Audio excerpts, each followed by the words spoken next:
is happening, ladies and gentlemen? Welcome to the garage. Welcome to another night of taking a trip in Old Blue into the cosmos and beyond.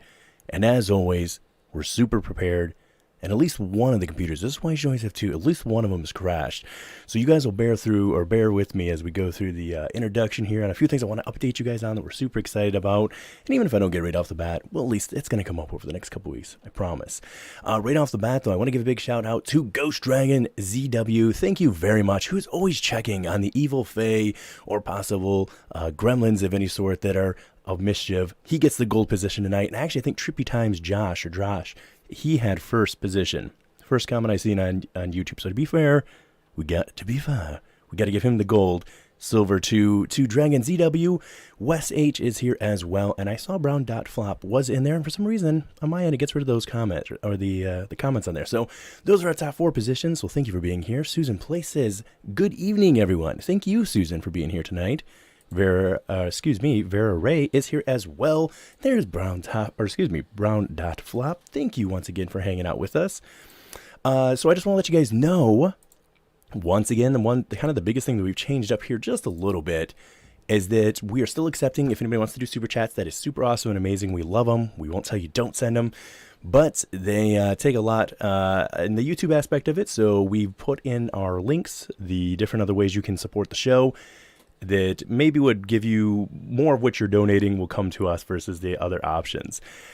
Speaking of that, let me pull up what Ben sent me once again, because we have a donation we're going to do every couple of months. We're going to pick a new organization within the community to donate money to and help put back money. I think 20% is what we're doing back into the community as a whole, wherever we can. Yeah, right here. Every quarter, we will choose a group to donate 20% of our earnings to help those in need of extra support. This quarter we choose Anomaly Archives. Let's help Anomaly Archives find a new home. If you'd like to donate directly to them, here's that link, and I will post that for you guys in just a couple minutes and periodically throughout the night. So just know that that is where your money's going. Obviously, yes, we use it here to kind of help the show keep going, keep things moving along, but it is not solely just for us. We want to help the community as a whole.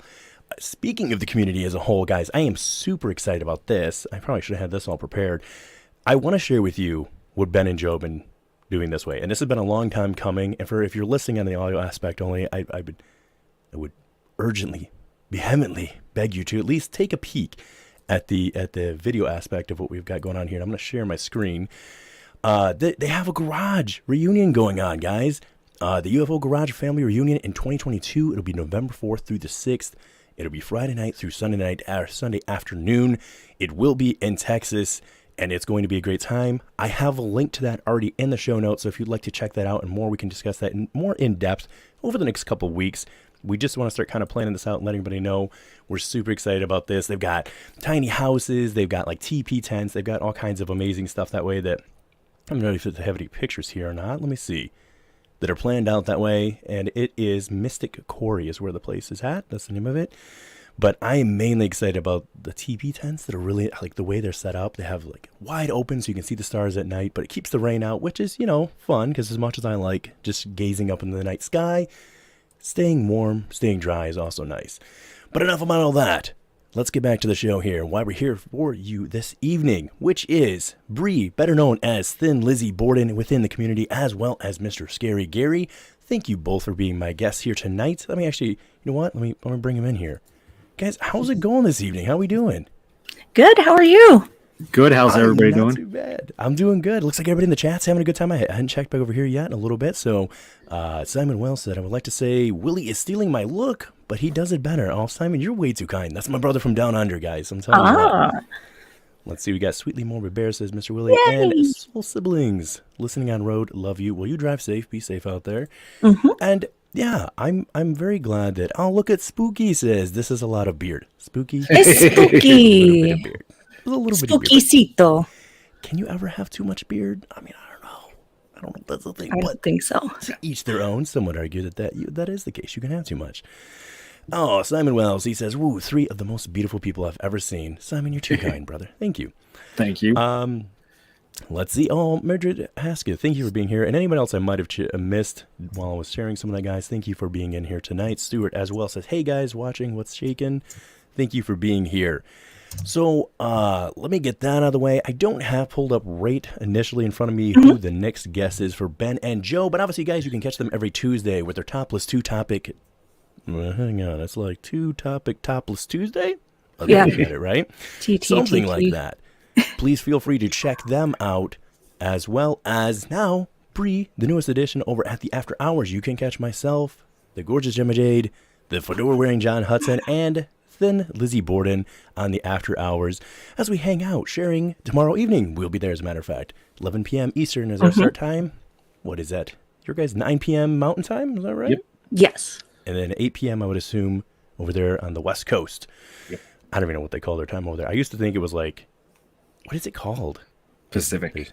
Is it Pacific? Pacific Standard Time. Okay, maybe see, now that sounded normal when you said it, but other times I've heard it. PST.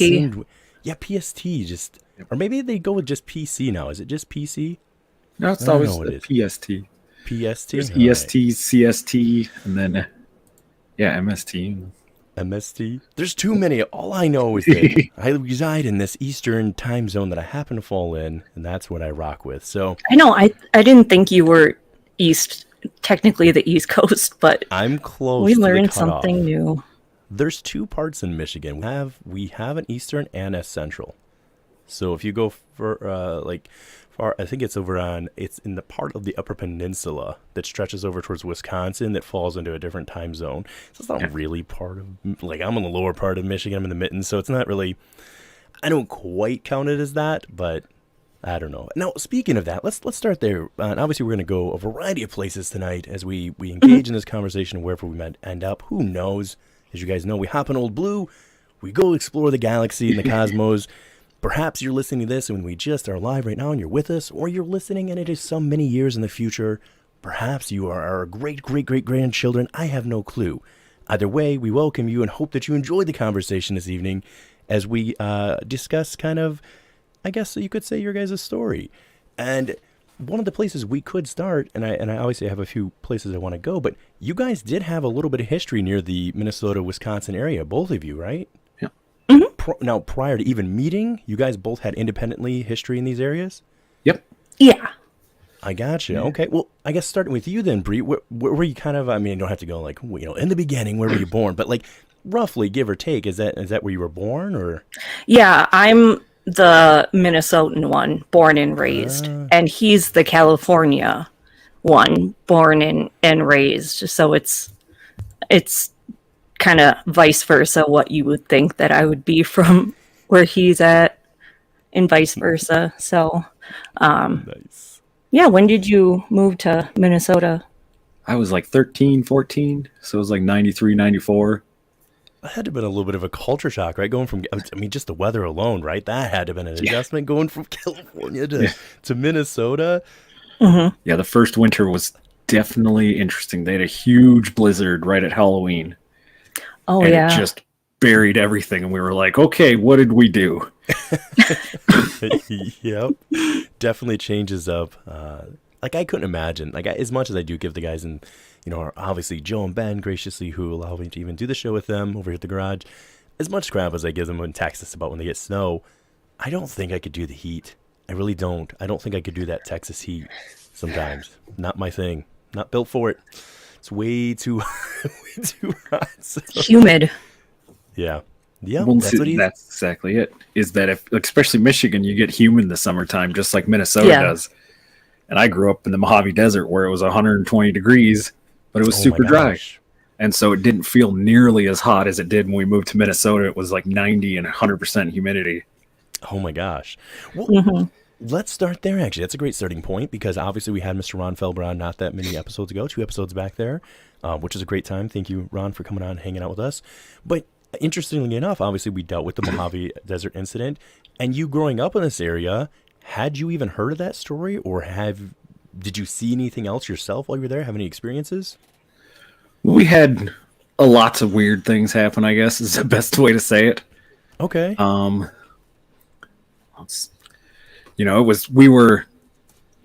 think we were 30 miles south of Edwards Air Force Base. And then we had George Air Force Base, which is now closed and completely abandoned now. But that was like a mile away from our house. So We lived in a very weird area.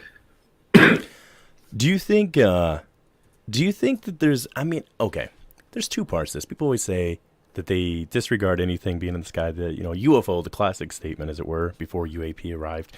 But being around the airports, they're like, well, that's the reason why, guys, is this clustered around the airports. If you're really digging at it a little more, I mean, that's really just that's been what's been reported. It doesn't mean that every one of those turned out to be that. But I know a lot of people skirt that one off. They always go, well, look, you guys seen all these supposed, crafts or whatever might have happened near airports. It's just because you can't see. It's airplanes. But I don't know that that's completely the case from like what you said. Yeah, you were 30 miles out. But I do remember briefly when we had discussed the Mojave Desert incident, you guys said, and correct me if I'm wrong, I believe you said you might have seen was it the Blackbird? Not the Blackbird, the B-2 and the F-117, because it was the B-2 was years before we saw the F-117. And yeah, we were out because my dad used to work for the CDF, the California Department of Forestry. Nice. And he was a firefighter, so he would do all the forest fires and stuff. And so they would give him special permission to go in and cut down wood and stuff like that.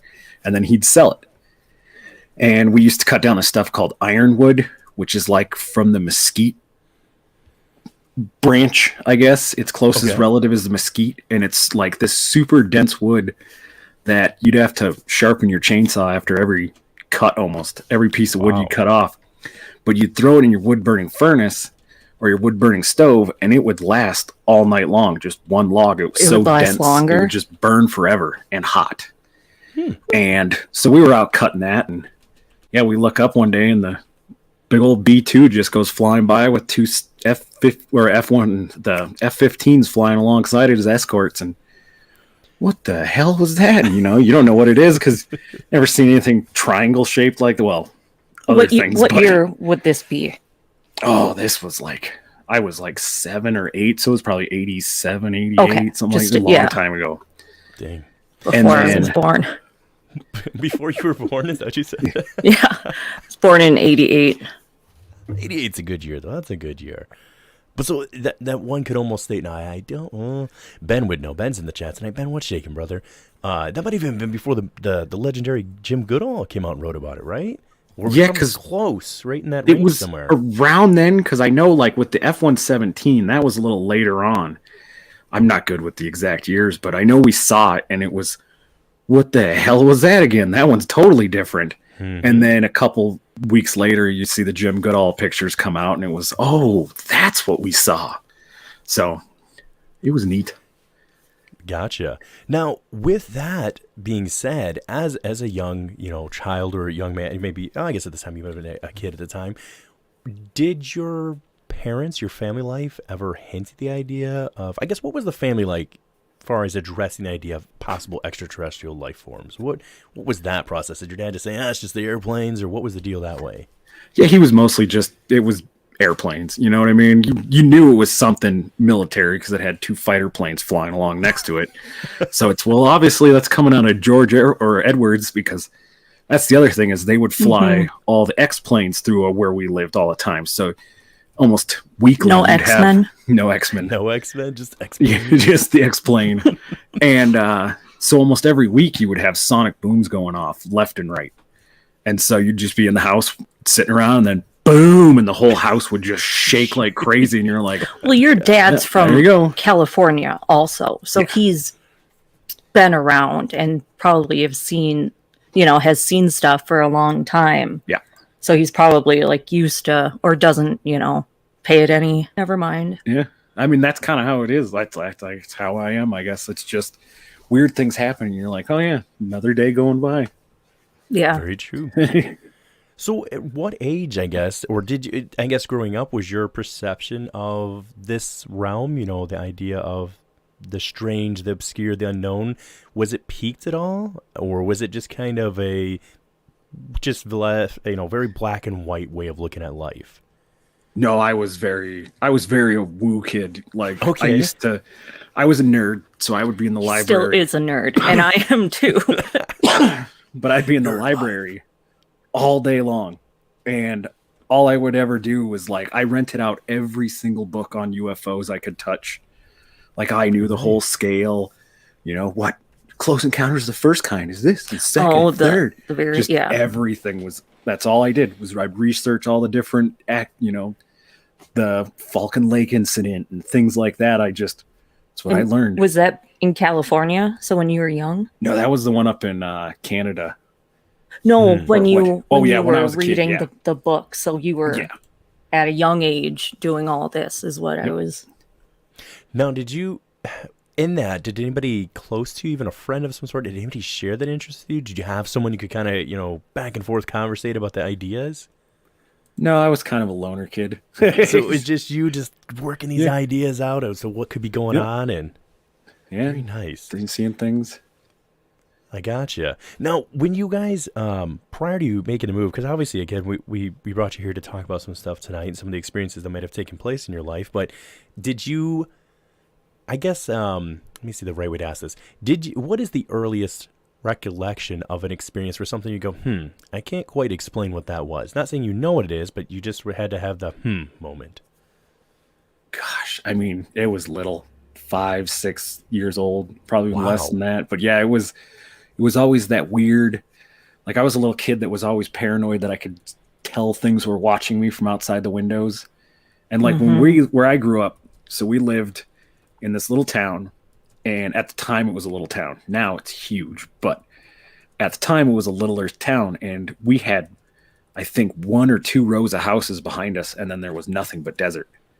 And so we were right on the edge of everything. And across the street, so we had a little street that kind of curved, and directly across the street was a chain link fence, and then it was the California aqueduct system.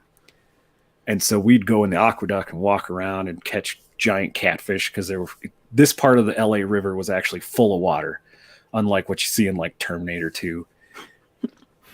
We could just drive whole vehicles down there. Exactly. This was Ninja Turtles live there and everything. Yeah, it was deep, and people would try to tube down it, and then every quarter mile there's grates underneath the water, and so people would just be tubing along drunk, and it would suck them under and pin them against the grate and kill them. And it would suck up the innards. They would have so many signs: no tubing, no swimming. But people would still do it anyways, I'm assuming. And that was one of the reasons my dad quit being a firefighter, was he'd have to get called out for those when people would drown. And one of the kids was like exactly my age. Oh no. And he was like, no, I can't do this anymore. It's too close to home. Yeah. Yeah. But yeah, we had that. But it was always the little shadow creatures or shadows you see in the dark, things that would be coming around the corner and disappearing. I had a lot of that stuff when I was a kid. And then like in your house, or just in the house, like the big long hallway. Mm-hmm. Did anybody else seem to be experiencing that in your family, or were they? If they were, they just weren't talking about it. If they were, they weren't talking about it, I guess, but not a whole lot.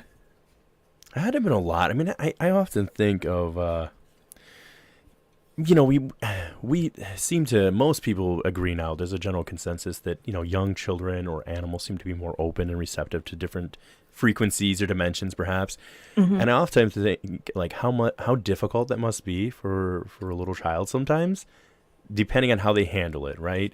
Because if you're genuinely concerned but no one believes you, and they just kind of, as a parent, you try to comfort your kids. So sometimes when they come to you and like, oh, there's this monster, you're like, oh, that was just your imagination. And you're almost, in a sense, and it's not any really fault of the parent, but you're almost discrediting that poor child who's come forth, right?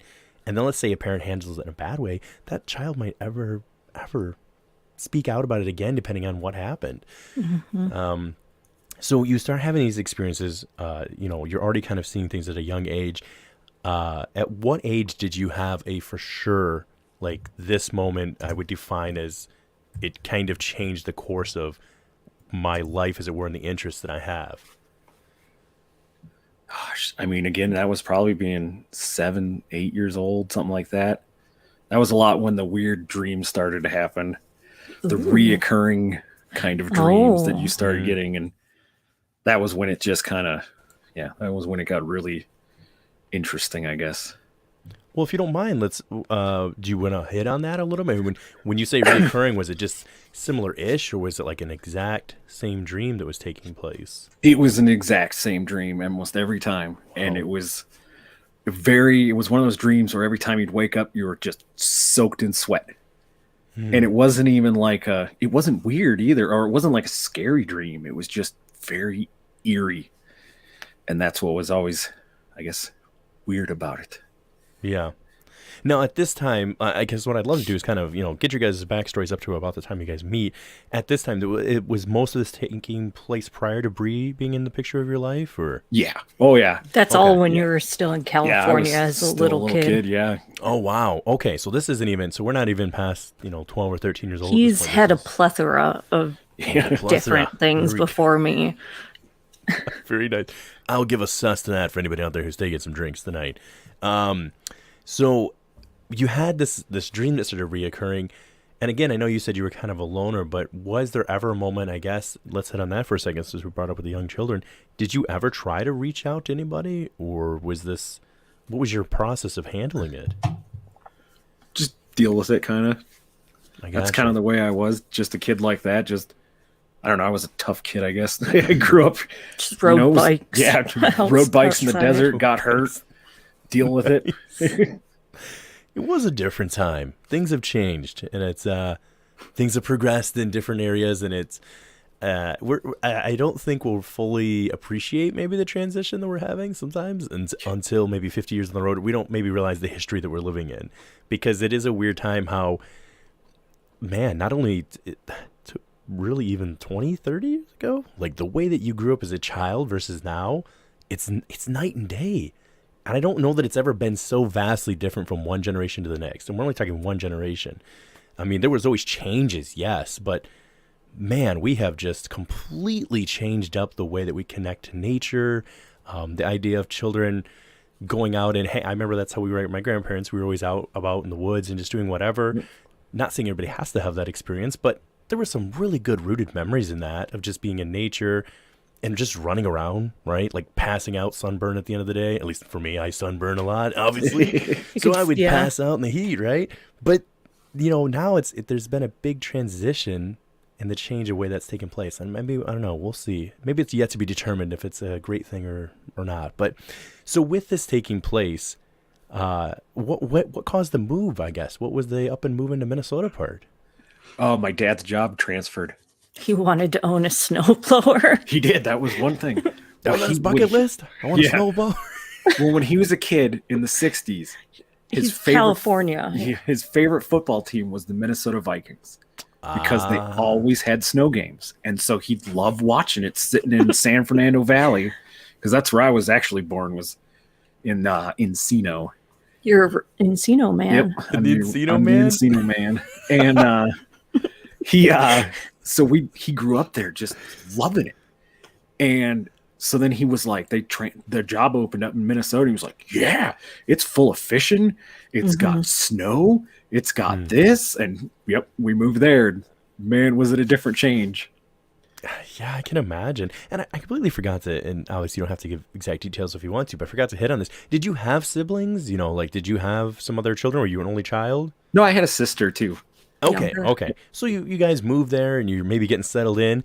Did you, in the back of your head at all, because you're having these experiences, and at this point you've kind of just adapted it into, this is my everyday life, occasionally I see things and it is what it is. Did any part of you think that it was going to maybe stay there in California, or, did it immediately follow to Minnesota, or did it have a cutoff? That really, it slowed a lot down being in Minnesota, I think, which is what was interesting. So it was mostly like, especially, there was other things that happened in Minnesota. I think Minnesota is less of a UFO hotspot and more paranormal. Of a ghost and paranormal hotspot. A lot of it has to do with the fact that, at least my theory, is that all of Minnesota's bedrock is limestone, pure limestone. True. And that's supposed to resonate all this, because that's all limestone is literally built upon of old life. Like, it's old sea creatures and everything that died down in the ocean and then became limestone. Very true. And I think we've often hit on this before too. Like, there's different zones around the earth that seem to be these hotbeds for certain things. And I don't know that, like you said, when it comes to Minnesota, I'm sure they've had their own. Hi, There's been a Cassie. couple, maybe. Yeah, you guys are welcome to say hi to whoever out here. I would say, Cassie, you do so much support. Thank you so much for supporting all the shows that you support. You do a ton of work. Thank you. But when you guys moved there, you noticed that things slowed down. But did anything at that point, I guess, transition into more of, you're saying more of the paranormal realm? But you were already kind of having paranormal experiences a little bit, right? Yeah. So did it just heighten it, even though things slowed down? Did it become more, I guess, intense? I feel like it did become a little bit more intense when we moved there. At least for the more of the ghost stuff and the paranormal things like that. And yeah, that's where I think it got a little bit more of a hot spot, was out in Minnesota, at least. Nice. There's also a lot more history, it's people, True. other than Native Americans and things like that, but there's been a lot more civilization in that part of the country than in the West. And like where we were in the desert, our town wasn't even a town until the 60s or the 40s or something like that. It was a small few people, but it was out in the middle of the desert. It was still a 2-hour drive to Los Angeles from where we were at. So, wow. So give or take, what timeline are we at here? So this is the, like early 90s at this point, maybe? Late 80s, early 90s? Okay. Yeah. So at this point, Bree, you had entered Earth's realm. You had made an appearance at least, right? So Yes. with you making your appearance, were you guys far apart? Obviously I know you didn't know each other until later, but how close in relation were you guys at this point, even being in the same area? Were you way far apart or relatively close? Well, he moved when he was young, and so we were always not too far of a distance away from each other. So it's like no matter what, at the point in our lives, we can recall that, oh, hey, I worked someplace. And, then he's like, oh, I worked someplace that was really close. And it's like, so we were always in such a close vicinity of each other. Yeah. So going back to when he was in high school. So it's like, since him moving to Minnesota, it's like we were always kind of near each other. But we've only been together for 7 years. So in this lifetime, I should say. I love that. We're going to hit on that a little more, but I just want to give Kathy Splash a shout out. Thank you for being here tonight. She goes, there are 9 UFO shows on right now. I choose Big Willy because Big Willy is a man of the people, and I want to nap in his beard. Well, look at Kathy. Look, you could nap in Gary's beard too, maybe, if he gives permission. I don't know what the rules are. Guess I can't be volunteering other people's beards. But let's hit on that with you then. We're going to come back to where you're at, Gary, in a second here. But so, Bree, with you, did you have any kind of the same question I would ask Gary's when we started? What's the earliest memory that you have that you're like, that was something I can't explain, I don't understand, based on the way we're told and taught to perceive reality? The thing is, most of the stuff that happened in the house I grew up in happened to my older brother. So it's okay. I didn't have a paranormal experience until like less than a month before I moved out, like that I had met Gary. So it's like I hadn't, had my own real paranormal event inside the house.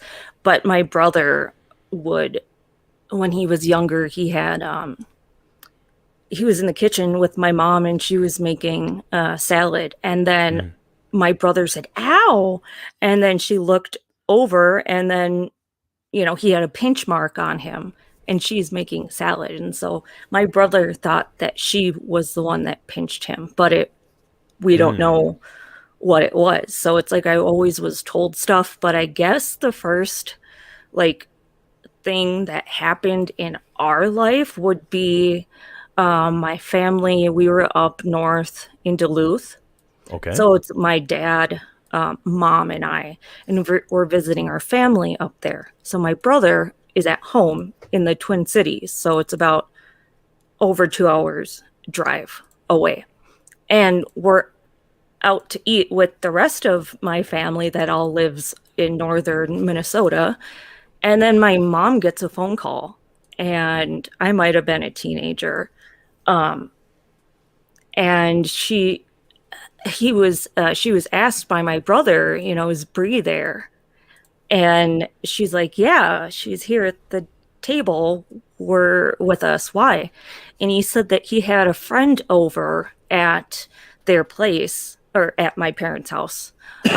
And both of them heard my name being called. Oh, wow. And so, yeah, so that's where it's like I was, still maybe maybe a tween. So it's, that was just something that was like weird and freaky. But my grandpa saw a UFO. So ever since I was little, I've always known what UFOs were, or just, it's like I never had that. Like I was the only movie I was scared of was an alien movie that my mom made me watch when I was like a little kid. Which one And was so I don't know if it's like memories of maybe I was abducted, or it's past life memories, because it's like I've never been disturbed by something. And that's the only thing that, even as a kid, it's like I, would be in the house at night and I would always just feel like something's watching me.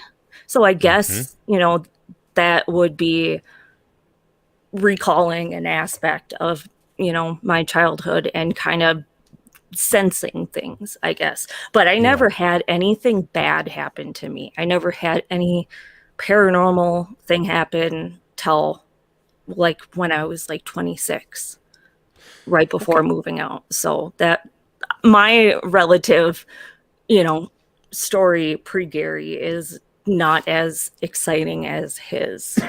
That's for sure. Well, first of all, let's give Simon Wales a shout out. His takeaway from this whole thing was, see, eat burgers. Salad is evil. So Yeah. his takeaway from the story. I love it, Simon. But it sounds like in your household, and I could be wrong, and I guess I don't want to make this presumption too much here, but it sounds like your household might have been a little more open to the discussion than perhaps what you were dealing with, Gary, where your family was at least talking about the experiences your brother was having. Oh, Jojo Bone, thank you so much for that amazing super chat. Jojo! We love you, brother. Jojo Bone. Jojo, we bone in the house. Jojo Bone in the house. I love it. So you, at the time, were having some... that was the other question I had for you. What was the movie? Did you say, was it one of the Alien movies, or was it... It was an Alien movie, not the Alien series. It was... I think it's a Lifetime movie. And it's with Candace Burke, or the actress that played DJ on Full House. So Candace is her first name. So it was when she was like a teenager. So it was in the early 90s. And it pretty sure it was a scary movie, or no? Because I almost want to ask the chat. Does anybody in the chat know what this movie is? It's really obscure. I haven't known anyone that's seen it. I figured it out one time. It's like Visitors in the Night or something. But what freaked me out was so the mom was abducted when she was younger. And so the actress that was in Full House, she was abducted. And then that's when her abduction started happening. And then there was a scene where the mom was on like the ship and then saw the aliens. And then you could see like the little hybrid babies and, the tubes. So it's like, that's the part that scared me of it. And I was like, Mom, turn it off. And she didn't turn it off. So I always give her Visitors. Okay. So it's Visitors of the Night, and it's from 95. So I'm gonna put that on a list. Visitors of the Night. Yeah, I was like 7 or something. IMDb for the win. IMDb, yeah. I love it. Okay, so you had this experience, and you hit on something in it, and I want to see when this happened, because I know you've talked about this in the past, but I forgot to ask you, because we know that you both, at least Bree, I guess I can't speak for you, Gary, have had some past life experience work done before. Was this prior to you two meeting or afterwards? Because if it was afterwards, we'll get into that a little bit later. Well, You that said you- happened. I'm sorry, go The ahead. event, or with the movie, or No, the past With- life reading. Oh, With the like past- a past life, yeah. past life reading. We were together. We were together. Okay, so we'll get to in that. Minneapolis. So it was 6 years ago, maybe, is when we Nice. had the reading done. Mhm. Yeah, I would Okay. say that. Well, then let's do this. You mentioned you had an experience right before you and Gary meet. So Mhm. I guess we'll get to where you're at with your story, wrapped up to you and Gary meeting. So what took place for you? What was the event that I guess has stuck with you?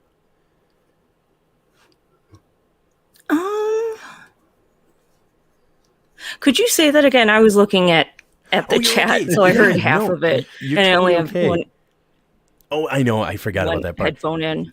So you were mentioning that you Mhm. had the one event that took place right before you and Gary met, correct? Yeah, yeah. And what I apologize. Maybe I could be having a time lapse myself. I apologize. No, you, I didn't. I You didn't say didn't. what Okay, that I was like, oh my Yeah. gosh, I am a terrible host. I- If she just told No, the no, story no, and I no, missed no. it. No, So, my okay. experience. So let's dive into that part. Yeah, my experience was I was getting ready in the bathroom by myself, and sorry, I'll be right back. readjusting. Okay. His asthma is acting up, Oh but yeah, no worries at all. he's just getting over the flu. Simon says he's not buying it. Bree was dreaming of burgers. Okay, so you said you were in bed, or no? I, Wait, I'm I was in the bathroom getting Okay. ready. So I was doing my makeup, and out of the corner of my eye, I saw in the corner of the bathroom where the shampoo bottles are, it totally rotated. So like, but it didn't fall down. So it freaked me out, like, Yeah. because all of a sudden this bottle makes But it didn't fall. No. So it made, okay, yeah, for anybody who might be just listening, Brie held up a bottle and she made basically a 360 like a turn in weeble her hand. wobble. Yeah. But it didn't fall down. It just, No. just decided I'm gonna move along here. No, yeah, it didn't. And so it's like there's no windows. The rinky-dink little fan isn't going to be powerful enough to only affect that one bottle. And Very true. there was a bottle right next to it, and it wasn't moving.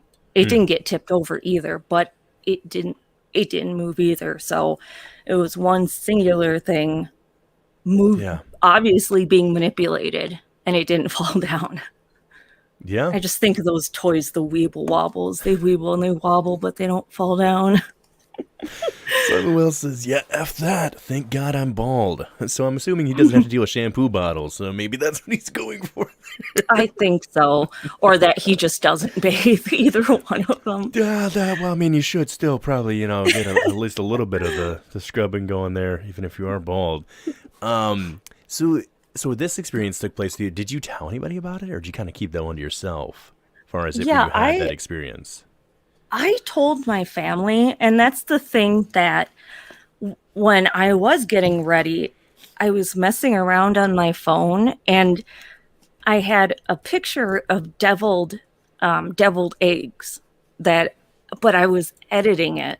And so I was putting the little like troll faces on, but I did like a pentagram with the mustard. And so I was posting it like on Instagram or something before the bottle moved. And so I told my family that, and then my older brother is just, like, oh, well, you got to be careful about what you watch and stuff. And it's my family. I grew up Jehovah's Witness, so it's Oh, we missed that part. Very- Yes. So that very explains what you were much. doing with the was one for half a second. It's like, it's just how he talks, but that makes more sense. I got you. yeah, no, I don't get along very well with my older brother, and so I like to point out to my mom. I was like, nothing bad ever happened to me, Mom. Doesn't that say something? And so it's like I like to rub it in, but I also wonder if I had guardian spirits looking out after me because I've saved my aunt's life Really? when I was a teenager. And so it's like there are so many instances where it's like I could have been taken away from this time, but it's like we hadn't met yet. And so, it's weird at how, and of course he's just a guy that likes danger, so he's escaped close calls many more times than me. That happens. That'll happen in a life of adventure, right? It does. So, okay, so let's do this then. So, in capping that off a little bit, you had this. Thank you very much for the heart over there on Facebook. Whoever gave that love, we thank you. Thank you so much. If you feel free, you can hop into the YouTube side of things. That's where everybody's hanging out and chatting. Or you can feel free to send your messages, and I'll do my best to get them up there for you. So, you at this time then have had these experiences. And coming back to you, Gary, were you, I guess you said mid-90s, things are kind of wrapping up. So you moved out, I'm guessing at some point you went out and got your own place or something of that nature. And did things again continue to follow you? Yeah, I was... You should tell when you were a kid. What's that? The doctors. Oh, yeah, we can talk about that too. Yeah, for sure. Yeah, so that's still in the Mojave Desert in the 90s. Yeah, that ties into the dreams too, because that was the reoccurring dreams was always, it's very hard to describe, but it was very much like Tron, almost like circuit boardy, very bright lighty, very weird. And so it was always this dream where I was getting pulled into this like Tron, in the original Tron, when they're driving those tank things down that wall, you're down through the maze or whatever it is. And it was way more intense and very, very like circuity looking weirdness. And I just remember floating through that, and that's always been my reoccurring dream. Like floating standing up, or on your back floating like laying down? Well, it's more of I don't know. Okay. Just floating. It was like all around you, so it was really hard to tell. And it was like, the Borg, the grid thing. And it was very weird instrument, but it would always wake up freaked out, and it would always be whatever. And it would still, like, every once in a while, I still have that dream, and it's still just weird. It creeps me out. I wake up in the morning, and I'm like, ugh. But so I'd always get these dreams, and then one night I had the dream, and then I started having a really bad headache, and it just wouldn't go away. And so finally we went into the doctor's office, and they went in and they did a little x-ray, and they were like, there's something in your head, like right up in here. And they brought me down. And they were like, well, we can get it. They just stuck some needle nose or some your nasal nose. Yeah, up in the cavity. Yeah. And they reached up there and basically pulled out what looked like a weird gold bead. Wow. But it was really textured, not like just smooth. It was like all over. It was kind of like, so you know what I'm talking, that orb thing that like an exo, like a little barrier. Was it like a little, because the other implants I've looked at have had like a little, like a layer around. Yeah, Ben was just adding too to the, obviously we all know Mr. Terry Lovelace, great guy who's done amazing work with experiences within ufology. But so Terry Lovelace wrote in one of his books, one of the common denominators with experiencers is recurring dreams. So for sure, as far as that happening, and then, but you actually having, I mean, did they have like an idea? Like what even caused them to realize, hey, you have something in here? They just, I guess they were feeling around maybe, but I just kept saying it was like, it was a pain, and it was like right here all the time. And so they just, I guess they probably felt something. I don't know. I was like 6 or 7. And oh, wow. It looked like that ball that Will bought, our old roommate. And it was this, but it looks kind of like, it's almost like, it reminds me of the earring, like the I forgot what kind of earring it is, but it's like a hoop, and then it's a ball, like a steel. That has the That piece that it, hangs in the center yeah, of it, yeah, right? it's like that silver, like a silver bead, It like a little BB. it looked just like the ball from Guardians of the Galaxy is the best way to Okay. describe it if people don't know. Okay. Really small. I mean, not small, but it was like the size of a bead. Right. And they took it out, and they put it in a little glass thing, and they said, "Oh, that just looks like a bead from your sister's kit. She was probably making beads. You were sleeping, and she jammed it up your nose." Up your nose. And poof, off they went with it. And They we never wouldn't- even got to see it. They just Yeah. took it right out of there, and we never were like, "Whoa, that was weird." Wow. So that was one of the weird ones. Yeah, no kidding. And it's like, yeah, you would feel it if your sister, who is younger than you at that point, like if she's a toddler, They're not very like gentle. she wouldn't have like the strength to get something up, like right. Well, would she use like a chopstick to get it all the way up Yeah, there you're not too? gonna- Like, Dude, I'm telling you, I have a toddler, kind of almost two, but for sure one of them upstairs, and they are the least gentle creatures and beings on Earth. They can be so nice as they approach, but that final descent between the touching of the face is just like all air that they had is gone, and they just bam, they impact on whatever they're about to touch. Ben brings up a good point. He says silver/gold balls are archetypes. So, I mean, and Ben, you might know more about this, but I'm correct me if I'm wrong. I cannot, for the life of me, remember the he's passed on now, but there was a late doctor who did amazing work in this area with people, experiencers who had these implants, and I know that he had more than one that had an implant in the nose. So I can't remember what his mean, name was. I think I've There's a documentary looked about him, into too. it like maybe 2 months ago about the doctor who would remove the implants from patients. very true. Oh, And then- some of us in the chat are gonna get this one. Wes H says, "How about big stone balls?" Some David coined. Childress. It's some Giant coined. stone balls. I know Spooky's man. laughing. Extraterrestrial life. It is so important to talk coined. about David Childress. So, with that happening though, I'm guessing your parents just wrote this off as like, well, I guess whatever, it was a bead. Yep. But these dreams kept continuing for you beyond this point, right? Yeah. Oh yeah. I love it. I love And then- the way that Ben's laying out. Giant. Some coin. Well, you gotta tell them about what you have still. So yeah, and then stuff started happening, and then it was about 2000. It was right before we met. Sorry. Oh, you're good. And I was living in this weird flop house with a bunch. I used to be a bike mechanic, bicycles, Nice. and I was a partier, and I was BMX kid my whole life. I was skateboarding, I was snowboarding, skiing, anything With a that board. went fast and you got hurt. That was what I did. Like Love it. we were Jackass before Jackass was around. Right.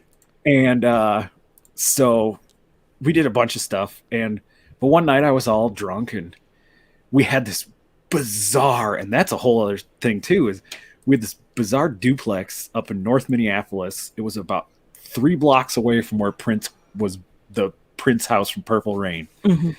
And we found there was like a hidden away apartment attic that was all locked behind this one door, and I can get doors unlocked, so I got it unlocked, and we went up there, and it was the freakiest building. It was half a 3/4 abandoned or unfinished attic with this weird room built into the side that they rented out back in, it had to be the 90s because of the posters that were still hanging on the damn wall.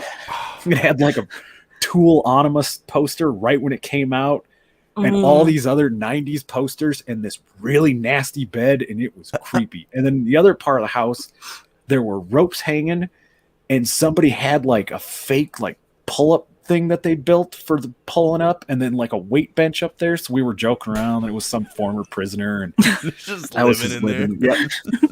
But so I'm all drunk one night, and we go, and I remember I think I fell down the stairs, coming down like 3 or 4 stairs, just blah blah blah. But then I don't. a couple weeks later, a little while after that, I had the weird dream, and then I started having a pain in my arm, and just always like it hurts, and I feel down there, and I'm like, I've never had that lump in my arm before. What the hell is this? And that's still there. I don't know if you can see it on camera. Yeah, let me make it. Yeah, I was gonna say, I'll try to make it a little bigger here. Let me do this. Oops, it always does it backwards for us. But I don't think we can get the texture and the light to look right. But you're too pale. You're blinded by your. But there's a lump. You can feel it right there. No, I know. I know. And I gotcha. So you fell down, and then sorry, continue. Go ahead. So at first I was like, "Oh, it's like I messed up my bone, like it was some bone spur. I cracked my arm or something." And like I've broken bones before and went for days without even noticing. Oh, I broke my hand. I broke my hand at work one day, and I still finished my whole day of work. And then I came into work the next day with my hand looking like Mickey Mouse. Just swollen, and they were like, just giant hands walking in. You need to go to the hospital. And I was like, all right. So I went to the hospital, and they're like, yeah, you fractured your hand, like finger all the way down there.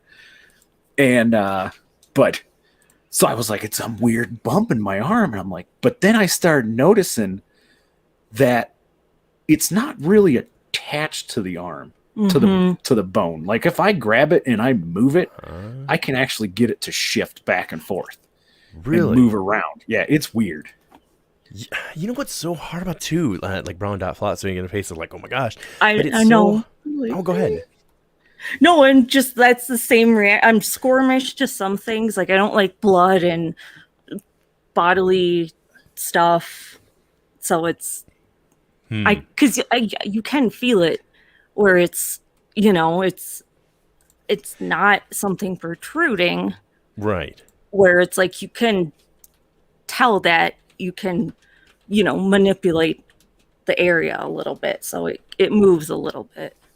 What's crazy too about it is, how hard a time Terry Lovelace had people come out to even look what was in his leg, right? Mm-hmm. So even if you go into somebody and you're like, please look at this, they're like, well, is it affecting you? Is it hurting your daily life? And if it's not, right? I mean, I don't know. I guess I should ask you. Have you asked anybody about looking at it? The one time I asked at the doctor's office, they just felt it and went, does it hurt or does it bother you? And I'm like, no, just like that. And I said, well, it's probably nothing. If it starts to hurt really bad, then we might, take a look at it. And it might be, cancer or something, But no, they're like, yeah, it really doesn't feel like anything. So they just leave it alone.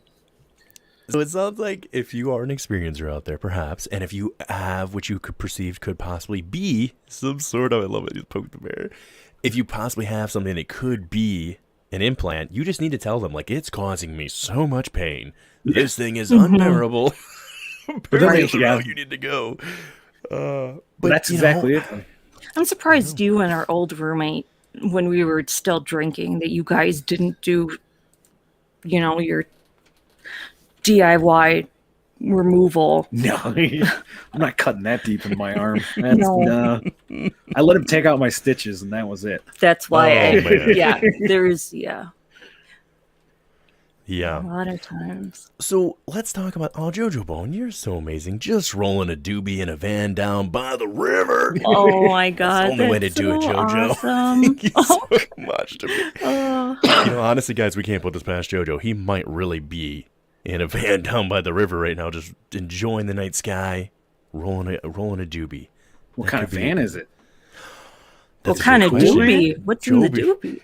There's multiple questions, Jojo. I know, what kind of van? What kind of doobie? You better get some answers in here for us.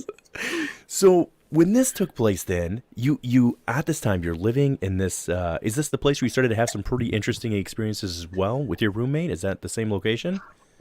That was after we met. The place that you were talking about with the crazy apartment upstairs. That was before we had met. Not too long. That was when we met. That was the place that I was living when we met. Right, but when you went in for the doctor, I thought you saw that, or was it when the accident? About my bump in my arm? Yeah, that was just a couple of years ago. I was like, 3-4 years ago. So let's do that then. Let's hit on when you guys met. Where and how? You know, if you guys are okay sharing that, a quick synopsis of like where and how you guys met. How did that process even happen? Yeah, so it's odd or not odd nowadays, but we met on Tinder about 7 years ago. Our anniversary is on the 15th. Oh, so well, happy early anniversary, guys. Thank you. Congrats. Yeah, so it'll be 7 years then. So I was his first match that he talked, because someone forced him, you know, to try Tinder. And so you were my first match of all. That's what I said. It was your first match. That was the first. He was like, match one and done. You know what? It's too complicated. Just one. That's all I need. That's and so that's another interesting thing. True, because most people anymore, my gosh, with the internet, there's so many options for anything, like shopping. Like, it used to be you're just going to buy a bowl, and they're like, but now what color bowl? What shape of bowl? What temperature? What shall it be made of? And there's just so many options that sometimes I'm like, I almost wish I had, I don't know, maybe I don't wish I had less options, but I have found that too many options sometimes slows me down a little bit, at least for me, the type of personality I am. I'm like, I gotta see what it looks like in this color now. I gotta see what it looks like with this. So, Jojo Bone says, blue van, by the way. Oh, Mr. Crowley, thank you so much for that incredible super chat. We love that, brother. Thank you. Lou BW and Liz and Dave. Liz is awesome. Thank you for that. Oh, I'm so special. BW is Big Willy, isn't it? I didn't even understand the acronym. Oh, I'm sorry, Mr. Crowley. Thank you for being here tonight. Yes, Madrid Haskett, thank you for being here tonight. You are also multitasking. That is good. We appreciate that. So you guys met, and you go out and you have your date, and then you end up moving in together, it sounds like. What happened then? Did you notice, Bree, an uptick in the activity of, say, anything abnormal? Yep. And I know, it's just like, looking back on it, it's like I had no idea what was down the road about, you know, the different, because I've always been interested in paranormal, UFO, everything and I just didn't have experiences myself. But and that's the thing, when people don't have experiences and they want them and they're like, I don't care, I just want any. Be careful for what you ask for. Be careful for even what you think, because even thoughts can be manifested, but words have so much weight to them.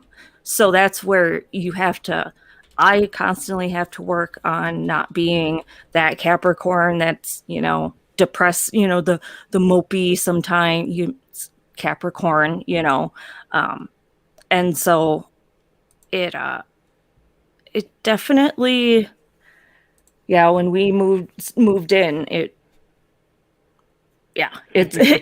picked up for sure. So that's where it's always be careful for what you ask for. True. But we had a lot of weird. Jojo Bone says, I love tender. Tender. Tender. Hey, who doesn't love tender meat, right? Tender steak, you know, tender hugs. They all matter. Tenderness is good. Tender kisses. Exactly. Ben, obviously from the UFO Garage, says exactly, Bree. It's true. But in this, you moved in. Were you already having some experiences then, Gary, prior to Bree moving in with you? And if so, are they any worth noting? Yeah. Oh, yeah. That was like, it was just another day for me. We moved into that place. It was a little bit more intense, but it was just like, yep, that's what always happens. And it wasn't, whatever was in the house was evil, like a poltergeist. Yeah. Like, that's a little scary. That's rough. That makes. Oh yeah. His shirt. Talk of the Dead, right? Or excuse me, I read that wrong. I had to buy that for him. Talk to the Dead. It's a polter. Oh, Akashi. Yeah, Hola. Akashi is in the house. One of the greatest smiles of all time in all of ufology, right there for Akashi Chris. I tell you what.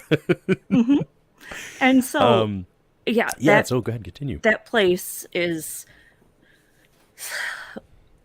definitely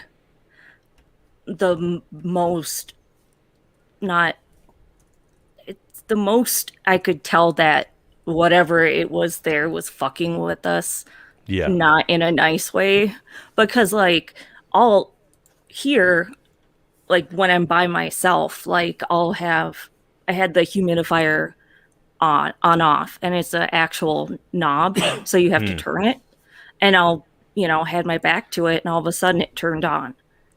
And so I'm like, I'll have stuff fall. It's always when my back is, facing. So I'm always looking away, and stuff that's perfectly stable will be knocked off. And so it's like, I know something's trying to catch my attention. Be careful. Yeah. Oh, yeah. Yeah, Spaghetti Lee says he's got to run for a little bit. But yeah, walking in the icy rain. Yeah, be safe out there, run. Brother. Don't run. Everybody says that. You can run in normal rain, but not in the icy rain. You can't be running. Don't be running in the icy rain. Exactly. Just get the downhill streets and... That's right. So, were you together? Because I know that, Gary, you've disclosed one of the incidents that happened to you specifically in regards to those plates. Were you already there when this happened, Bree? Or was that prior? We were together in the... we call it the Lindale house because it was on Lindale Avenue. So yeah, we both lived there. Oh, my cat is waking up. So his meower is broken. So it's very high pitched.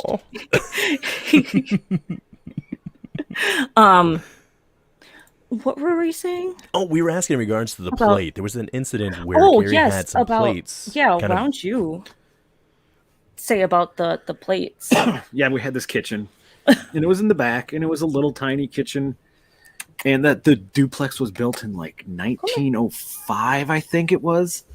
Sorry. Yeah. Oh, look at that. That's a kitty. Look at that monster.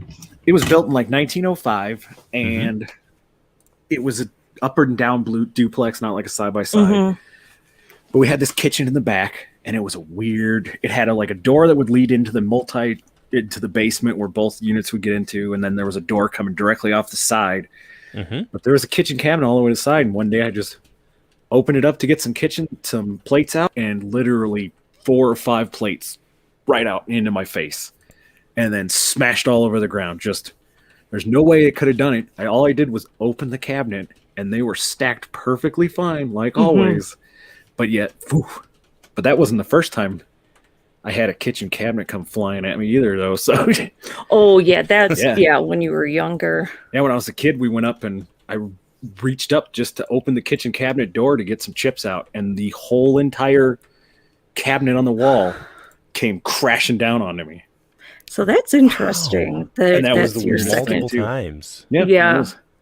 But I think whatever at the Lindale house was doing it was trying to hurt you. Oh yeah. That place was like a get out. Yep. There was other weird stuff. Well, yeah, because you said at one point you actually seen a full-on apparition, right? Yep. Yeah, we've seen the Hat Man. Okay, well, let's talk about that. What I think is the Hat Man. Well, he has a hat on, and he looks like... like the guy on the shirt. Like the poltergeist, or like Children of the Corn. Children of the Corn. And we moved out, and it was not a very peaceful move out. The landlord that we rented from was completely crazy, and she was a very absentee landlord. Like had an issue where the toilet above would leak down onto you every time they flush. And it happened for months. Yeah. And months. Yeah. And we would call. So you'd be downstairs using the bathroom, you hear that flush upstairs, and you knew you had 5 seconds to get off the toilet. Oh my gosh, that's so bad. It's really, really blink bad. Or get off the blink. But she was terrible. And holy crap, literally. She finally was like, one day she didn't want to live out in the country anymore. She wanted to move into the city. And so she showed up one day and came in and opened up the garage and was very mad that we had stuff in the garage. And we were told you guys get the garage Yeah, too. we shared the garage with the people above us. Yep. So between, you know, the upper and the bottom duplex, we had our belongings in the, you know, garage. Well, like we had a full shop going on in there too. Yeah, and, you boys. Yeah. Working on stuff and blowing up stuff. And yeah. And then we had that. And then she got mad and was like, you guys got to move out. And we were like, all right, fine. We'll move out. Now, and so we'll move out. And, so we're like, yeah, we'll move out. And, you know, you guys don't have to. So we found another place that was literally a block and a half away. And we moved there. And in between moving, she went in even before the people upstairs were moved out. Thank you. And thank you, Mr. Dave Scott over there. $5 a beard. And even before we moved out, the people upstairs moved out because she kicked them out too because she wanted to live upstairs. And even before they moved out, she was told she hired a whole crew to come in and renovate the place while their stuff was still there. And they came home one day and all their stuff was piled in the middle of the house and all the walls were getting painted and resanded. And they're like, God, this is our stuff. We still live here. And so, you know, that's completely illegal. And so if she comes in the state of Minnesota, if the landlord enters your place without being okayed, it's $150 they have to pay you every time. And so I was like, I'm going to bust this lady. And so the trick was you had to leave belongings back at the house. Just like I think we left like a table and just boxes. A couple of things. I left my witchcraft books out in the kitchen. I was like, I'm going to freak her out. She's like, I'm going to scare her. But we'd leave just a few things there, so we technically still occupied. Yeah, or belongings there. We were paying rent, so yeah. I used to have I love old things. I'm an old person, I guess, but I'm an old soul. But so I used to drive. My daily driver was a '64 Chrysler Newport, big old boat. Okay, and I used to work in Bloomington, which was like 15, 20 miles south. So I would take the bus, so I didn't have to drive the boat every day. And I was taking the bus home and walking home from the bus stop, I would pass our old place. And so I'm walking down. This is the middle of the day. It was 5 o'clock in the afternoon in the summer, so it's still nice and bright. I look over and I see a dude wearing a flat-brimmed hat. Well, what looks like a dude, because he looks like it's lit from behind because he's all black. Yeah. And he's wearing a flat-brimmed hat, and he's staring at me through the window. And I go, SOB, there's somebody in our apartment. And I ran across the frickin' busy street as fast as I could, cracked that door open with my key, and just, I gotcha! And I look in, and there's no one there. And I go up the back stairs, and I look, and there's no one. The whole entire duplex is completely vacant. And I looked everywhere, but there was somebody there. I saw him with my 2 eyes. I knew he was there. It was in the middle of the day. You know. Wow. Yeah, I mean, what do you do? I mean, when you have something like that. By the way, Tammy Finnegan, thank you for being here tonight. She says 11:11. What do you do with that? You know, what does the brain do in that moment to try and rational that? You know, what just took place? I mean, did you tell Bree? I mean, who do you tell, right? Because nobody's there to witness it with you, right? Well, and our old roommate that we lived with didn't believe in any of in ghosts or anything. And it's like we were in our living room at the haunted place, and we were all together, and all of a sudden a picture is knocked off the wall and falls on the ground. And it's like I'm the one who's like, oh my God, and stuff, and he's like, he doesn't believe in it. He doesn't believe in it. And everything, it's like he doesn't believe in it. So it's like, I don't know if he told our old roommate about the Hat Man or what he saw, but he told me about it for sure. Yeah. And then just a couple of weeks later, you saw him. Yeah. It was only a few days later that I saw. A few days. Yeah. Because it was, I had to go to a chiropractor, and my chiropractor, Oh, was she, Chris. along the way. Oh, thank you. And so, because we were, we're only a block, away from our old place. And the chiropractor was a mile away. So it's very, very close distance. And so we're going, up a block and then to take a right onto Landale Avenue. And, that's what street we lived on. And when we're at the stop sign, I'm thinking, I'm like, am I ever gonna see the Hat Man? And when, soon enough, Gary's driving and he takes a right. So we're turning onto Lindale Avenue.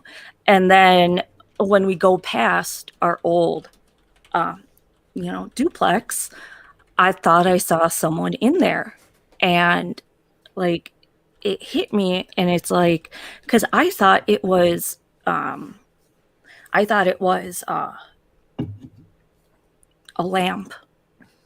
Because With the shade, because of the shading of the hat, the shape of brim? it, yes. And the sunroom that we had in Minneapolis, it had what, blinds or shutters? What are they? No, they were, yeah, that's like, they were wood, like Venetian blinds almost, but they only went halfway up during the lower half. And so that's where it's like, if I was standing, and I'm 5'7", so when I'm standing, I'm, I can still see. So it's like if I was to stand looking outside onto the street, people would see my head, looking out. And so I knew there wasn't, so I told him, I said, turn around. And when he turned around and we went past the house again and there wasn't anything there. So like there wasn't, and it's like, I know what I saw. And even if it was like, I saw it when my head was kind of turned away, it's like, I still know what I saw. And it still was, it was solid black. And so it wasn't, any, see-through ghost. I've never seen cat hair. I've never seen a ghost before. So that was the first thing I've ever seen. And I did think about it right before it happened too. So it's like, I know people have like premonitions, but it's like I've never heard of other people having premonitions of seeing an entity or a ghost or something, but that's what happened to me. So it was definitely interesting. And so that place, there's a lot of things happen there. And I think it was because that place had a lot of trauma and a lot of bad things, maybe with it being in the landlord's family. Because that's the thing, if she's, acting a certain way, takes advantage of her tenants, people get up and leave in not a good way. So it's like all that energy, I believe, will stay there. And she's throwing the ones in the chat. Sorry, I just noticed the ones over in the chat. Those heathens over there. And I love them. So I wanted to try dowsing rods when we were at the Lindale house. And so we took a wire, a coat hanger and cut it in half. And now I know that if you do that, make sure to put something on the end of it because it's sharp. And so I was using it. And then that's when I thought, like, are these gonna work? And then all of a sudden, like, it, I'm holding it in my hand, and then all of a sudden it totally, like, it spins, and then the end of it, like, because when it spun fast, it scratched me. And so I don't think the dowsing does anything with electrical. Like, I think it's only water, right? Is what He works on I'd have to both. I'd have to look, but again, I don't know if it's because it was by the TV and the electrical field made it do that, but Not that strong. Like they Yeah, never let's say move that would take a fast. lot. They just kind of. yeah, so right, and that's the thing where it wasn't until a month or two ago that I found out that he told me. I was like, did it do that just because it was by the TV? And he's like, yeah. And then I found out that I'm like, so you told me years ago that it was that, but it's not the case. I was like, did you tell me that not to freak me out? And he's like, yeah. That's what Tammy's saying. She goes, I think it depends on who is dowsing. And like Brown Dot Flop said, it was holy crap, basically. I mean, like, okay, so this brings me to another question for you guys. And obviously, you might have more stories to share with that in regards to that. But I have, because we have about 40 minutes or so left with the two of you this fine evening. And I am curious about what led you guys to even go into the past life. I don't know if we're going to call it regression necessarily, but what term should I even use for that? Your past life? It was a past life tarot reading. Okay. And was so, it just for the fun of it? You guys were like, let's go do this? Or was it something you'd been tossing around, the idea? I was the one that got, like, I had never had a tarot reading before, Okay. because being raised up religious, it's like I couldn't watch Harry Potter growing up, that type of so any tarot reading and all that is still, bad, and so I've always been open to this side, and now it's like I had such an urge to get a tarot reading and to specifically have it be a past life, because there's twin flames, twin souls, Right. I definitely I would say that we fit into that category. And the tarot reader, to start off with, when we were getting out of the car, in my head I thought, well, what if he says I was a witch in a past life? And Okay. so we both had our separate readings. And so I specifically wanted to know about a clue about past life, because something was calling that I specifically go and get a card reading about this manner. And so Gary went after, he read mine, and it was, it's kind of crazy story, but to sum it up, he said that we have had past lives together. I've had another medium tell me recently that we had past lives together, and this was her just telling me, not necessarily hearing the story and saying, oh yeah, da da da da, but she said that we were together 2 marriages ago. So or 3. So I had 2 marriages in between, is what one medium just told me last week. So, well, if I may ask a question to shed a little more clarity on this, because we might have a listener out there who's listening. Whoa, wait a second here. What is this past life stuff we're talking about? But leading up to that, had either of you, and I guess we'll start with you, Bree, had any memories, dreams, inclinations of a past life memory coming through? I guess not necessarily. But just an urge to have someone tell me what they think I was, so I could start doing research. So it was almost like I needed to have that information. And when he did tell me, the tarot reader did say that I was a witch in a past life. And when he told me that, I started crying, like tearing up Really? and shaking. So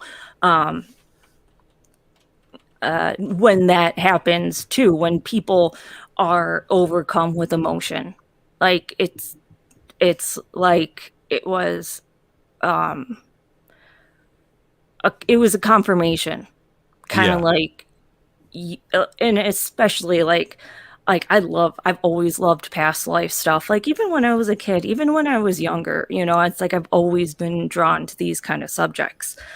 But I don't, it's not necessarily like I remember things, but when I was younger, like when I was over at my grandma Lopez's house, like she had a washboard. And so it's like, what little 5-year-old wants to use a washboard?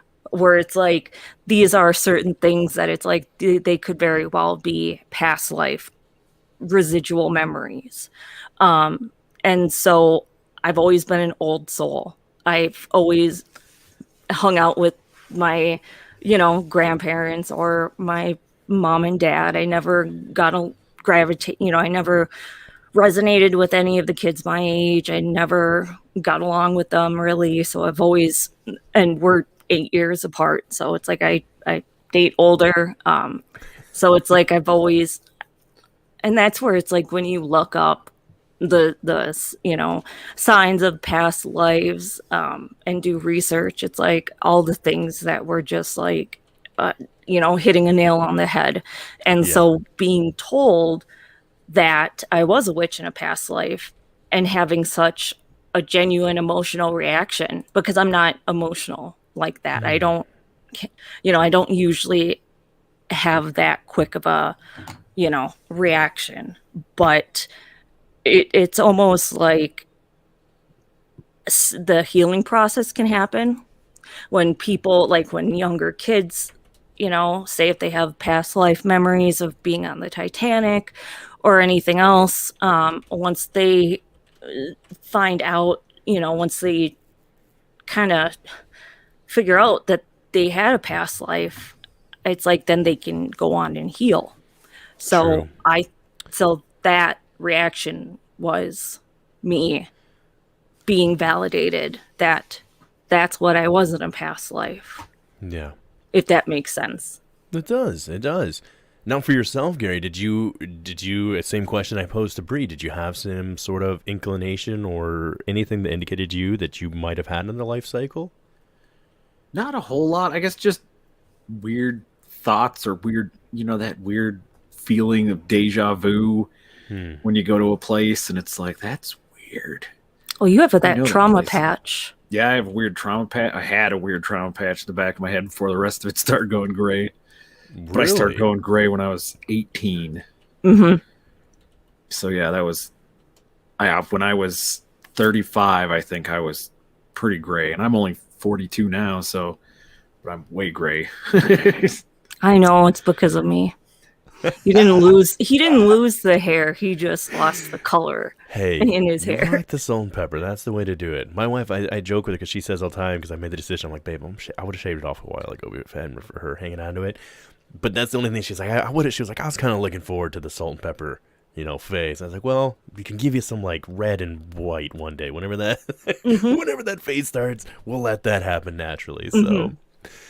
Now, okay, so with this, let's dig into this a little bit then, because Bree, I could be mistaken, and I don't know if Mm-hmm. this came out in your guys' I guess we could say past life reading here, but I believe you've referenced at one point that you had some sort of a memory, or it came out from this reading, of a picture of a female, and you were flying a plane. Does any of that sound familiar to you? Oh, so that's when I did past life guided meditation. Mm, And so I I hate heights. I don't like okay. I'm not a fan of flying. Um I'm not a fan of the military. Me personally, like I don't like war and conflicts, and my cousins are in the military too, and I've seen it change them. So it's not that, I respect everyone that serves, but to me it's like and also it's like people that were in the Civil War, if they were in Gettysburg in a past life, they could be someone who is so against the idea of war.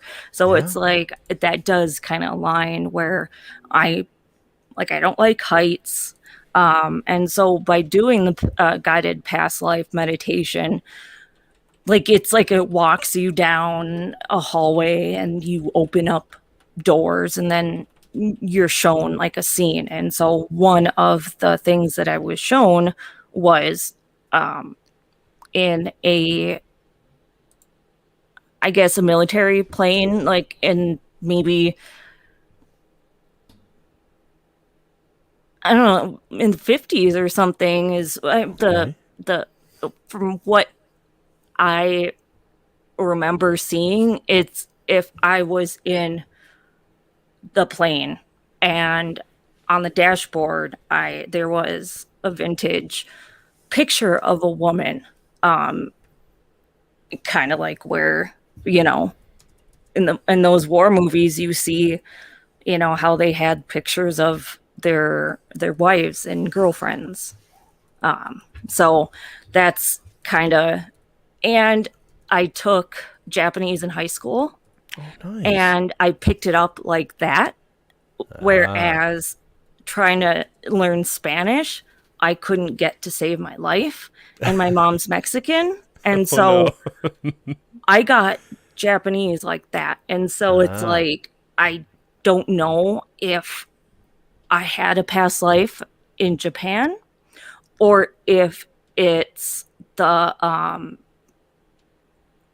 maybe I had to learn Japanese because I was on our side. Yeah. So it's like know. there's these things that it's like I don't necessarily remember, but I have, It's fun because Brown's Outflop says so many similarities, Bree. It is eerie when I listen to you both. And just a little bit further down here, she mentioned too. Oh, right here. I can totally relate to what you were saying. So much, so crazy. And that is a lot. I mean, I imagine going through that. I mean, Gary, for yourself, since you weren't super familiar with it, when this happened, I mean, what did they reveal about you, or what was your, I guess, perhaps glimpse into the past there? Oh, what was it? The guy said that I had to do the work of the king. He said I could have either been an executioner or a soldier, but mostly an executioner, he thinks, and I didn't like it. You had to do the work. I'm gonna laugh. Wow, yeah, that's a weird thing for someone to be like, yeah, I'm feeling like you killed a lot of people. But you were forced to do it. Well, and that's the thing where he's a Libra, and like he looks like a biker, but he is very much the mediator, and he doesn't like it when people fight, and he doesn't like physical fights. So he would rather not get in confrontation. And so if he led that in a past life, that would make sense why he is the way he is in this life. That makes sense. I mean, John said that often, and on the show that we do over there, the After Hours in SOR, that one of the things he said a lot is that his perception on this, we are living these life cycles from every possible angle, and perhaps that is the case. I don't know, but I guess it could make sense if you had a very traumatic or, let's say, aggressive lifestyle that you were forced to live, why you would be very opposed to that in this current life, But so with that, though, there was a little bit more because they felt that there was a possibility that you guys had actually, I mean, you already referenced this, Brie, but they felt that you guys had been in a relationship prior, perhaps in a previous life. Was that something that she brought up, or was it when the second one that did the reading? The one that it was just a medium, just kind of got some readings or feelings when we were just hanging out. So she told me, so it wasn't something scheduling a meeting. It was just something that she was picking up on.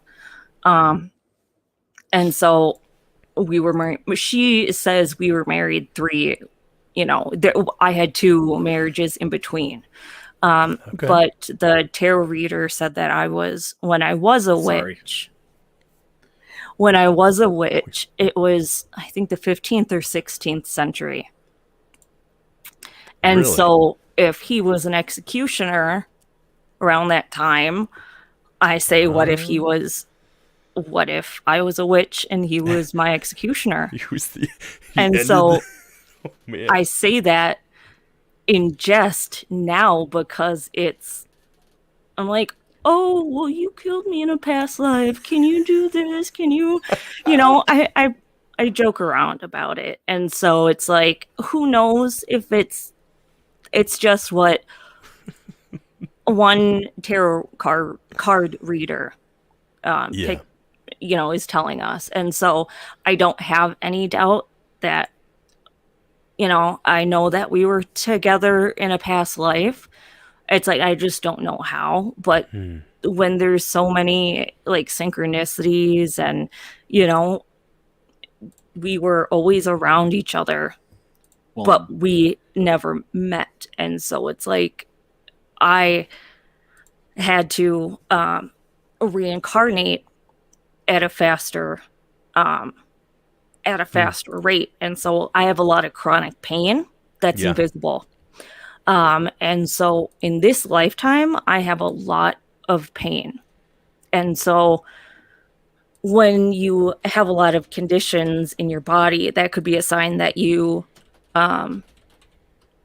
reincarnated too quickly. I've didn't heal. There wasn't enough time to be healed. And so, that's... Well, and then after we left, what we saw. Yes. And so the metaphysical shop we went to was only maybe less than 2 miles away from the haunted duplex in Minneapolis. And so the way we went back home was a different way that we normally take. And so on the license plate, it said soulmate on it. Really? And so the car right in front of us at the first stoplight. Yes. This is not a common like license plate to just have out there. There's only one, when you have a customized plate, there's only one in the state for a specific reason, and so that's, once again, I don't think it's a coincidence when, it's like there's just too many, synchronicities. There's just too many things that kind of line up. But especially when we take a different way home, and I was talking skeptical. Yeah. That's the thing where I'm very much open-minded, but I do have a logical side first that I try to figure out if I can recreate something. If something, I think a ghost did something, I try to see if I can do it first so I don't freak myself out. I can. Yeah.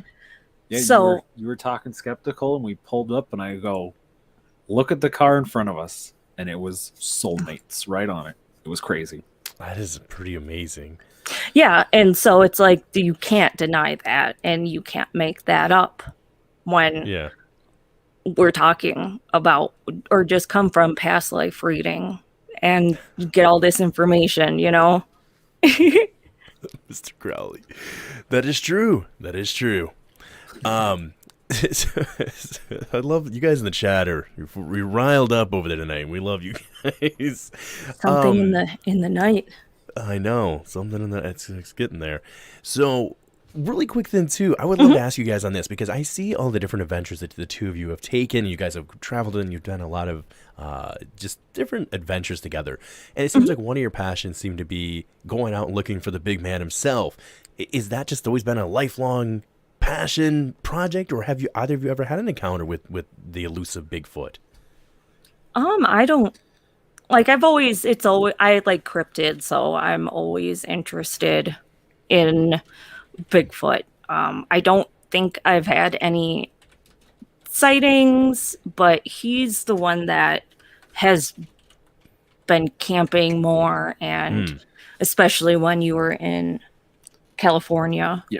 Yeah. My dad was a man of many talents, kind of like I am, and one of his he'd sell firewood, so we'd go out and we'd cut firewood all day, and then he used to guide people backpacking because he was big time into woods and hiking. And if they didn't tip him enough, he would show them the wrong way. No, you'd put so extra bad. stuff inside their backpacks when they weren't looking, so you weigh their stuff down. So hey! And Alien girl, whoop! Alien girl in the house. Alien girl 111. The bodies, Hey, the Sonny. documents. Oh yeah, Sonny. But yeah, so your father, he's out here, and if these people don't tip, and they're going to be carrying some extra weight, they're going to get some leg muscles today. They're going to be very sore. But yeah, he did that his whole life. He's always worked that kind of stuff.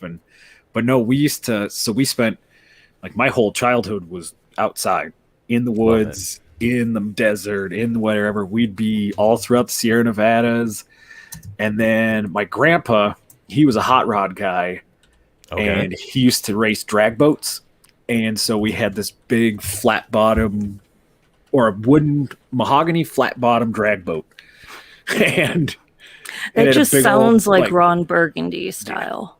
It had a Ford 460 in the back, straight headers coming out. You could shoot fire right out of the exhaust, and it could go 120 miles an hour across the water. Holy crap! It was nuts. And my grandpa used to race it, and he was a skinny little guy, and he'd be white knuckling that steering wheel like a maniac. Your grandpa with the one eye? Yep, my grandpa with one eye. The one eye. Sorry, I didn't mean to laugh. I forget that I don't. His grandpa has a false eye. That if I ever lose an eye, I want to be known. I want to be known as grandpa with the one eye. Come on now. He lost it. To do it. He lost it racing a hot rod through Mulholland Drive and rolled it off a cliff, and then it killed his brother, and it put a shard of glass through his eye. Oh my and that was in like 1944 or something like that. Dang. Yeah. He didn't get to go to World War II because he had one eye. Oh. Wow. And isn't it crazy how that can, like, you ever think about us being here and not being here? Like that Mm-hmm. one coincidence? Mm-hmm. It's crazy. Yeah. But yeah, so we would take the boats, and his favorite lake to take that thing up to was Lake Trinity, which is up in Northern California, which is about 10 miles or so from where the Patterson film was made. Mm-hmm. So it was really wild. Golden, spots. the green triangle. Yeah, we used to go up there camping all the time. And it was something that my dad would always tell a story, and my dad, I knew he believed in Bigfoot. And he'd always tell us that he was like, cool. It was something, but we were sleeping in the tent one night, and I woke up to something right outside the tent on the other side of the nylon, sniffing my head. And big and going. And we were like, and it left, and my dad, even he said, he was like, that was, it might have been a bear, but a very, very big bear. And there was no bear footprints anywhere, and we were sleeping on pine bed, so it was all just pine needles and stuff like that, so it'd normally tear that stuff up. But no, it was no footprints, nothing. And then that whole time camping up there too, whenever we'd go camping, you'd hear the knocks just through the woods, and you're like, oh, what was that? And that was really before people started thinking of what it was, and it was just like, oh, it's just stuff in the woods. But it's like, no, that's not just stuff in the woods. Yeah. No, it's anybody I think who spent time, unfortunately, I love the technology we have now. We're able to do stuff like this. You guys are where you live, I'm where I live, and we're able to talk and have this conversation. But I think we forget the vastness of nature. People talk about, like, if it exists, if Bigfoot's out there, why haven't we found the body yet? Where's it at? And it's like, if you realize just how vast these places are, and let's take animals we know about. I know people use this comparison all the time, but I will use it again. Black bear being more common than most other bears. Yeah. And where are their bodies? How often do you come across that? Or any skeleton, really? There's only a few things that you'll come across. Generally, the skull, sometimes maybe a backbone. But it's very rare. Nature kind of has a system for all of that. So, and if we're talking about something that's some sort of an advanced species or I guess a sentient beings here, they could, like you said, hypothesize them burying their own or whatever it might be. But for the two of you, what are your takes on, I guess, the idea of Bigfoot? I mean, Gary, you just said that you are a believer then? You think there is something there? Yes. And a lot of it, that's the thing is, there's always the theory of, the national parks and the national forests are there for a reason. Mm-hmm. And it always seems to be where most of the hot spots are always seen is in that areas. And you know that they're probably there making sure that they're still safe. But it's definitely something, and they're definitely there. Yeah, Very I mean, true. Go I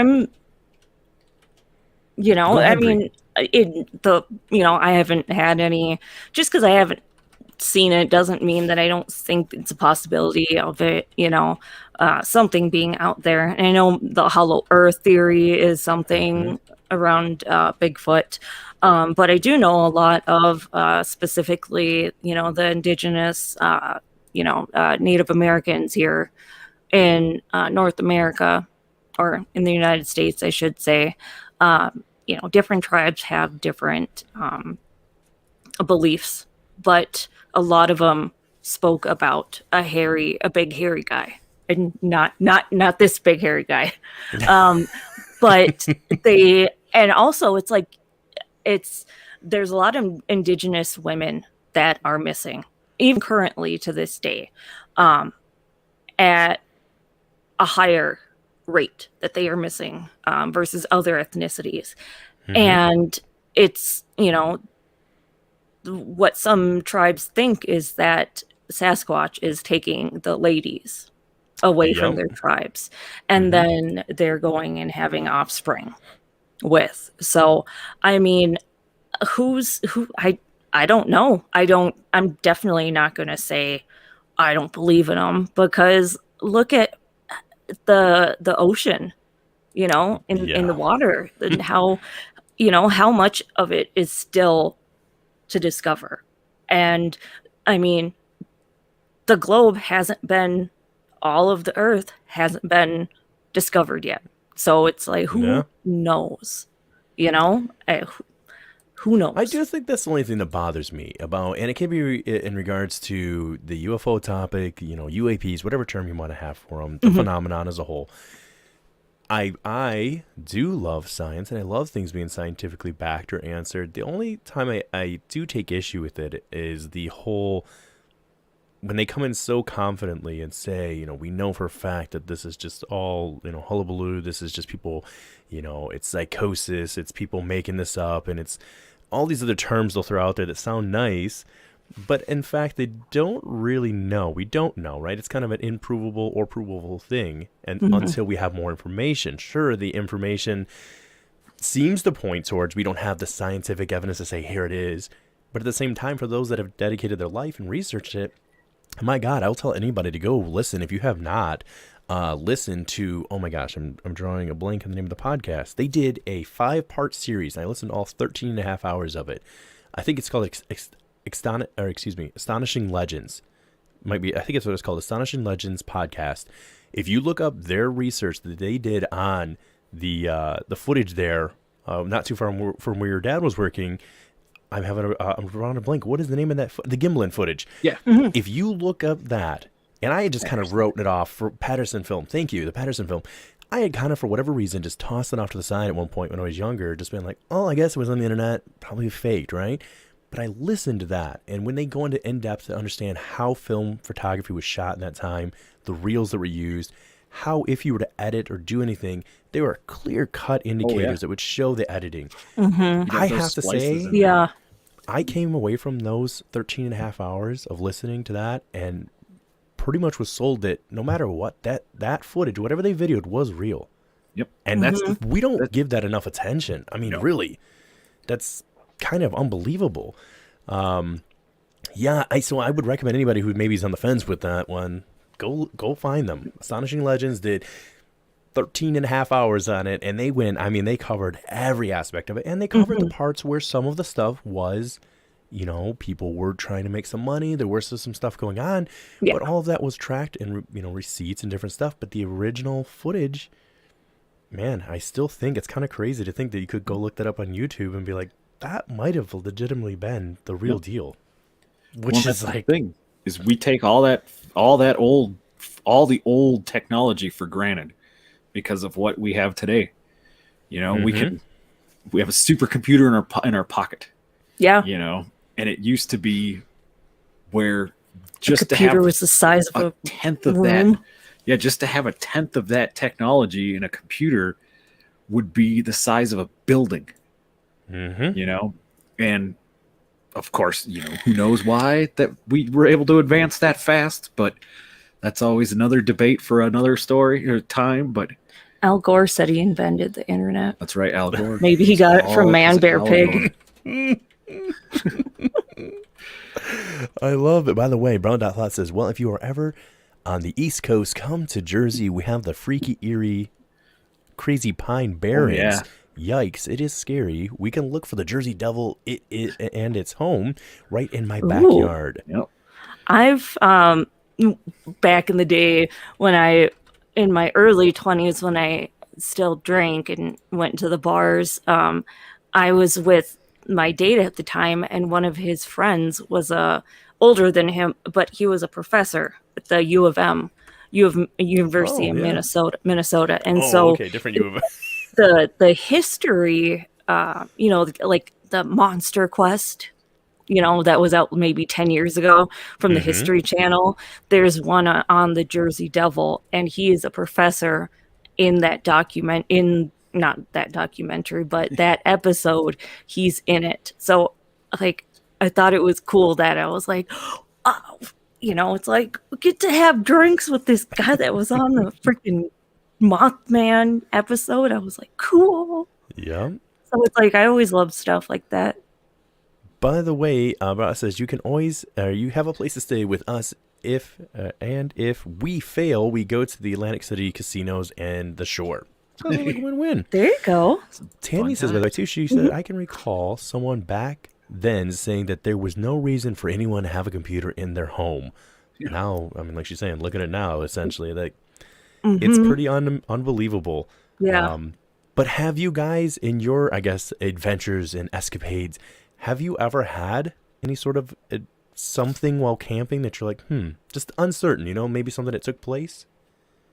Not camping, but here in Colorado, and we stepped outside our doors and we saw weird stuff. Really? Yeah. Oh yeah, there was the drones. Yeah, and nobody ever talks about it. And you're better at explaining it than I am. For sure. Yeah. No one ever talks about this, but it was actually like Dave talked about it 3 years ago when it was on there, and when it was big news. But it was in the beginning of, or no, I guess 3 years ago. It was 2 years ago. It was January before the pandemic, January of 2020, and they started having these weird sightings out in eastern Colorado because we're on the eastern side of the Rocky Mountains. Okay. In the northern part. And about 20 miles away from where we're sitting right now is like a 20 megaton nuclear warhead. Oh my gosh. Yeah, we are. I drive by them all day long. There's all the missile silos. I have a friend of mine whose dad used to be in the NORAD. And so he was in charge of the old Titan missiles and stuff like that back in those days. And he loves to go out and he documents where each one of them are. And so we've gone out to the we've gone out to the middle of the Pawnee grasslands and went, and he can show you which ones are the control houses, and those are wild. They're just a house in the middle of the prairie that has a helicopter pad next to it and a big old fence and all these barricades, and it just looks like a house. But then 2 stories underground is what they call the pill, which is the control box where they drop the bombs or where they launch the missiles. And each one of the control house controls 7 silos all around it.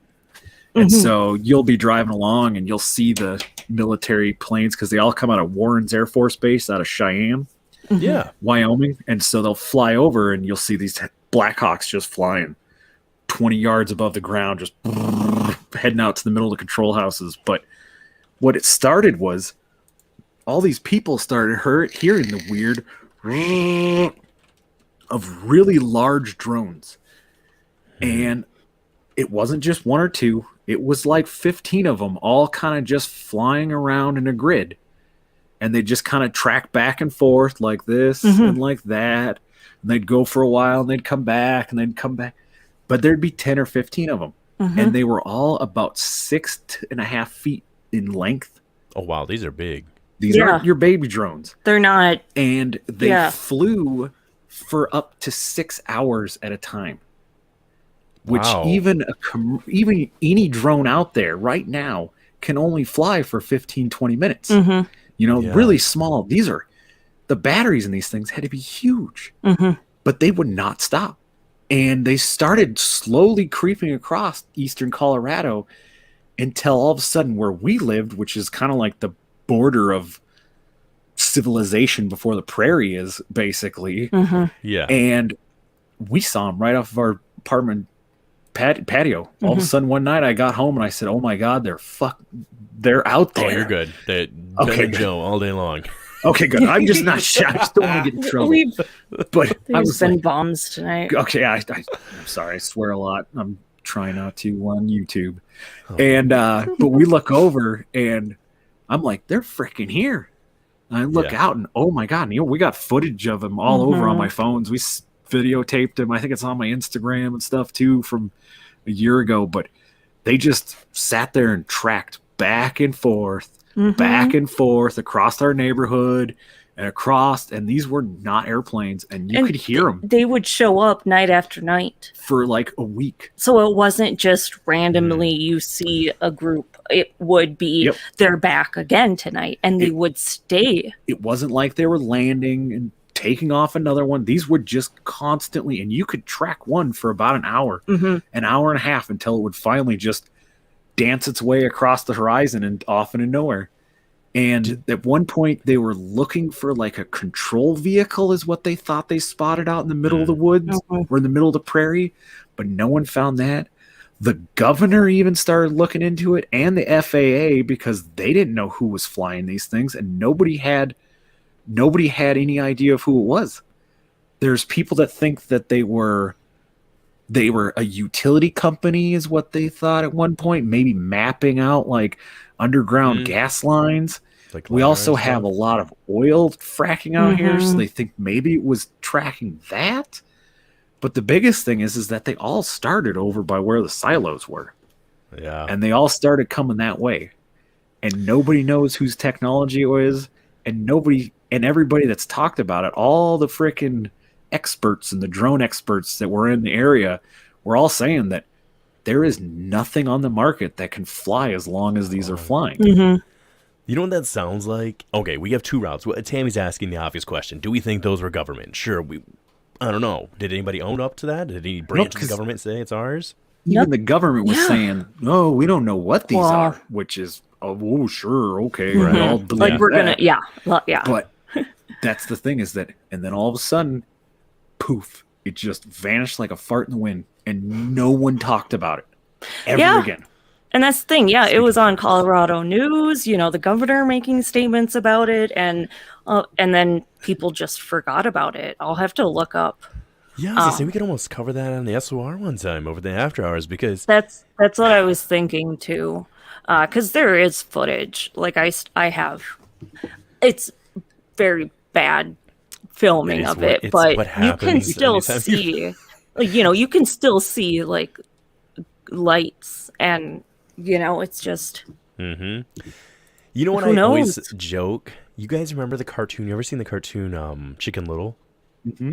Okay, you remember the technology, right? How the sky is fake, the whole sky, and it's like it just I'm sorry, not the whole sky, the bottom of the craft, and it just reflects whatever's above it. I mean, some of that stuff's leaked out that the military has some of that. I mean, and they've shown those blanket covers they can put on people.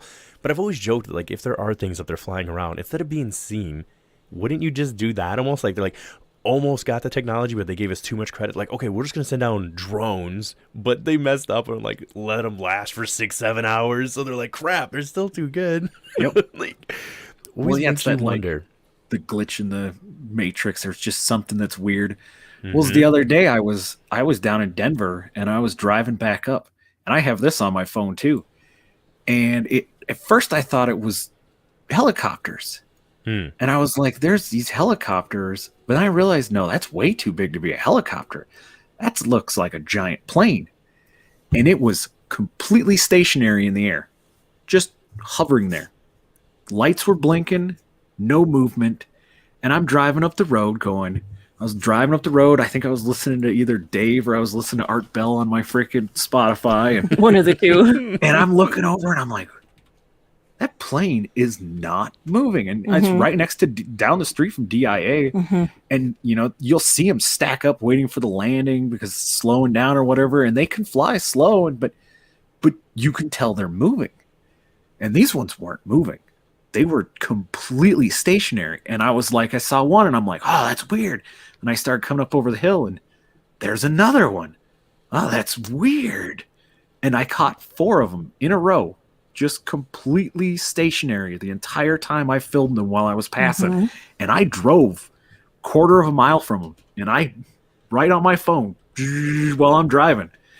And it was the weirdest thing because I still think, like, those were airplanes, but they weren't moving and they were blinking. And that's exactly it. Is what if they're able to start to comment to watch us and stuff? Yeah. So, and that's how they're starting to you know, well, we can start mimicking our crafts to look like their crafts, and now we can start doing stuff. But it looked like helicopters, but they didn't have the helicopter rotors. It wasn't making helicopter sounds, and it wasn't it. But they were stayed just completely dead stop in the air. And see, that people would always too, if we seen the footage of that, people would always say, well, it's clearly edited because a helicopter can't do that, right? So we'd be like, it's CGI. But what if, you know, and we are in a weird conundrum right now with that, because even if somebody videoed the actual thing, you're going to it's just, people are going to believe it or not. It doesn't matter what you video anymore. It almost doesn't matter unless the mainstream media puts it out. And you know, the day that happens, I have mixed feelings on that too, because I still think I'm concerned with the narrative that it'll be put out under, right? And that is like my concern with the release process of whatever might come to fruition for us. So, Jenny White Bear, thank you for being here tonight. I know, oh man, shoot, it's almost midnight already. As you will be wrenching hard over there at SOR, because I believe he has R. Keith Andrews tonight, right? Yeah. I think so. The best chops in the galaxy. Oh, yeah. He does not Mutton play. chops. Mutton chops. So I guess speaking of that, I guess I probably should wrap up then. I don't want to roll over Dave's time. So, guys, thank you so much for being here tonight. Thank you for sharing your experiences and your stories. And you're more than welcome if you guys ever want to come back and share something or hang out. And I'll send you guys the links too, obviously, for that SOR party. Excuse me. Well, there's SOR party as well in Vegas, but as well as the one that Ben and Joe have planned for the end of the year, because that'll be a good time, just camping out and under the stars. And I'm excited about that. So thank you. Yeah, definitely. I got a bunch more stories, so we can always come back and tell more. So we want to do a round table pretty soon here. I want to set something up to have some people on to do like I'll bring in some topics just to be like, what do you guys think about this, and spitball and, you know, share some ideas about it and get the collective consciousness rolling, I guess, right? Keep spreading those positive vibes and waves out to everybody. So really quick, as we are wrapping up here, is there anywhere you guys would like to give a shout out to anybody, or where the people can follow you, anything of that nature that you would like to put out there? And if not? Well, we're on the SOR weekend. Heck yeah. But I am going to be starting a new YouTube channel. And so that is to come out soon. But Thin Lizzie Borden, Instagram, TikTok, and Facebook. So it's all the same. Heck yeah. Simon Wells says, Bree and Gary, I love you guys. You are awesome. Twin Willy, damn, you better twin. Love you all in the chat. You kick ass. So we thank you all so very much for being here tonight. And as I always say when we're wrapping up, obviously, guys, go over and support Mr. Dave Scott over there at SOR. Subscribe. We're so freaking close to 15,000, guys. I know that's a goal we had to get them over there by the end of the month. But we're actually going to do it. So it's going to be a good time. And wrapping up here for tonight, we'll ask you all to stay curious and keep it weird.